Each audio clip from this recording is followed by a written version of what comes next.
Oh, what is going on, Ada Nation? Welcome to Dapp Central. My name is Fareed, and in today's video, I've got a brief update with regards to stablecoins. In this particular video, though, USDC, which is developed by Circle, and I'm going to be playing a clip here with Charles Hoskinson breaking down why we have yet to get USDC on Cardano.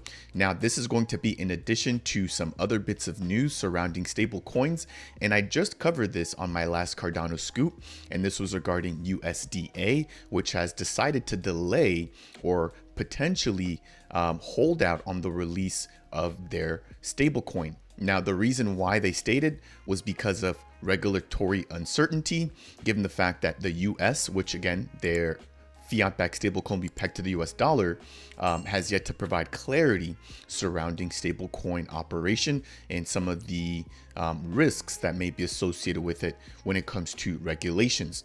So we've already got USDA embroiled in their own little thing, but we also had Charles Hoskinson appearing on a Twitter space where he was taking questions from the community, and one of them was from a very well-known member from within the community who is Pyro, who basically mentioned that he had heard that some members from USDC were stating that the reason why USDC was not on Cardano yet was because of the lack of developers and the lack of adoption. Now, Charles strongly disagrees. I'll leave it to that. But let me just quickly play this clip for you guys here, and we'll talk about it here as soon as it wraps up. As always, if you guys appreciate content just like this, definitely make sure to go ahead and hit that thumbs up. If it's your first time stopping by the channel, consider subscribing. And if you have any questions surrounding USDC or Cardano in general, then make sure to go ahead and leave a comment down below. Circle says that they're not doing or not planning anything for Cardano because there are no developers on Cardano, or not no developers, but there's not a lot of developers. How come we have an industry? Your source is a bull-faced liar. Your source is a bull-faced liar. The reason why they're not deploying is that the foundation won't pay them the 8-figure amount that they want to deploy. It has absolutely nothing to do with the amount of developer adoption. It has everything to do with pay-to-play. So it's just wrong. I know because I've been directly party to these things. That's how these business models work. And that's the problem with this industry is people lie. There's 1,200 projects building on Cardano, 100 of which have already launched. We're, I think, number 5 or 6 for all overall blockchain developers. We've absorbed the entire functional programming space. And there's a huge amount of people doing things and building things. So it's just a bull-faced lie to say there's no development activity. We're number 2 for NFTs. That alone should justify a stablecoin because of the transaction volume they can get. It's difficult to deploy on extended UTXO and give all the things that they want to do, like freezing and reversibility. So it requires extra development effort and time to reason through. And B, the foundation didn't want to do pay to play. So that is the clip right there. Again, really scathing comments there from Charles, really giving us the truth when it comes to why we're not seeing adoption in regards to some of these major players when it comes to stablecoins. Now, I have to say that I definitely do agree here with Charles. And for full transparency and for clarity, I want to make sure that I also mention this, that I don't think that Pyro was the one that was actually saying that that's the reason why. He just mentioned that he had heard from somebody else. So I'm not sure who his source is, but what Charles is saying is that that's really just not the truth, right? These big companies are not coming to Cardano because of a lack of development. They're not coming to Cardano because Cardano or the Cardano Foundation is not willing to pay them the amount that they want in order to be accepted and acknowledged within our ecosystem.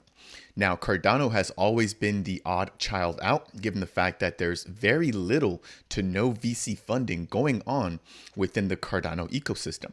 We've seen what this type of investment or what these types of investments can do with regards to Solana and how that entire ecosystem basically fell apart once the big money or once the big players withdrew all their liquidity. Again, I think it's one of the strengths here that Cardano has, which is the homegrown community, which has gotten us this far, right? And if we can get this far with the launch of JED, with the launch of IUSD, then I personally don't think that we need something like USDC. Now, granted, it would bring a lot of people and it would bring a lot of liquidity. I cannot deny that. But do we need it at this point? I don't think so. We already have two solid choices, and we also have Mehen Finance on the way. Now, this again ties back over to USDA, which, as I mentioned earlier, did basically mention that they will be pulling out and canceling their launch of the USDA stablecoin, which does actually play into the side of needing USDC. But again, we still have IUSD and we still have JET. So while this was not really good news surrounding USDA, we still have a platform like Mehen Finance, which is looking to be, I think, the second fiat-backed stablecoin to come onto Cardano. Again, and I mentioned this before, we already had Shares Lake, which was, I believe, our USD. However, because of a lack of adoption, their fiat-backed stablecoin actually ended up going out of business. So let's hope that we don't have a similar case here with any additional fiat-backed providers coming on Cardano, but we can definitely look forward to seeing the launch of Mehen Finance, which I think is going to be a really huge opportunity for them to potentially eat into some of the market share that would have gone over to USDA. So that is my first set of initial comments. Now, one thing that Charles also talked about, which I think was really key to note, was that with something like USDC, that they would actually want to implement the ability to reverse transactions, as well as the ability to potentially freeze any assets or any wallets that might hold their USDC stablecoin. Now, we've already seen them do things like this on other networks where they're already adopted, which include Ethereum, and that has never turned out well for the consumer or the person holding the asset. Again, this is really putting all the power back into the hands of Circle or the manufacturer of USDC. And then in the event that there would be some sort of crackdown by any government, they would have the ability to, again, reverse transactions as well as freeze accounts that may have interacted or that might be holding or interacting with the USDC token. So really key things to keep in mind here. And then the very last thing was the 8-figure or the 8-digit, payout that they would want to receive. So not only would we get things that go against our decentralized ethos, right? We would also have to pay a huge amount from the Cardano Foundation treasury or from the Cardano community to get something like this in the ecosystem, right? So I think we can build our own solutions. We can build our own platforms in-house with platforms like Project Catalyst without needing something like USDC. Now, granted, because it will be homegrown, it will take a lot longer to get set up and to get adopted.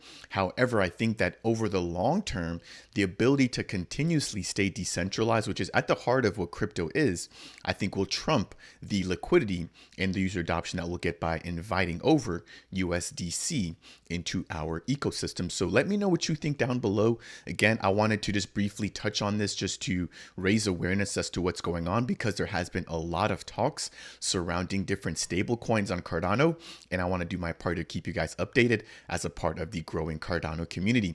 If you found this particular video to be helpful in any way, shape, or form, I would really appreciate it if you could tap that like button. If it's your first time stopping by the Dapp Central YouTube channel and you want more content like this, consider subscribing. And if you have any questions for me surrounding USDC, USDA, Mehen Finance, or any other stablecoin that we have here on Cardano, then make sure to go ahead and leave a comment down below. That said, and as always, I will see you guys in the next video.